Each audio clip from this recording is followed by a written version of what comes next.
Levirate marriage, it's a good thing, right?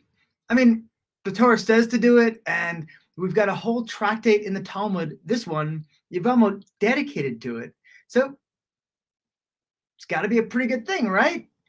Well, on Daf 3 of Yevamot, we actually get an opinion from someone named Abba Shaul, who says that actually, no, it's something we prefer to avoid. And the Torah didn't just say to do levirate marriage, called yibum. It also said you could do chalitza, which is the way of breaking the levirate marriage. And Abba Shaul says, you know what? It's actually better to do chalitza than yibum, which is kind of strange. And why do we have this whole concept if we really just want to avoid it?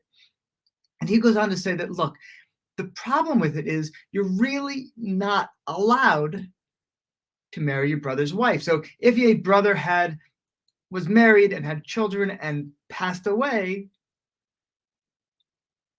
other younger brothers or older brothers, other living brothers would not be able to get married to that wife. It's prohibited by the Torah.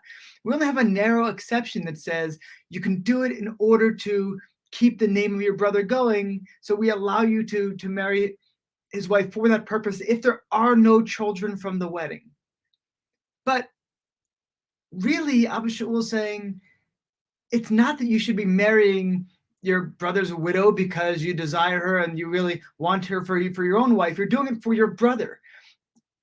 But those motivations can get kind of messed up and kind of turned around and say, you know what? No, most of all, we're human, and you're most likely going to be marrying someone because you want her as your wife, not because for your brother's sake. And wanting your brother's widow is not considered to be good. Therefore, he says, just avoid it. Do the chalitza. Don't go in the yibum. Chalitza is the better route. Better to break this bond of levirate marriage than to go through with it. And these days, it's actually what we do. We say there is no more yibum. We're only doing chalitza. But it's fascinating. Even in Talmudic times, Abba Shaul was saying, no.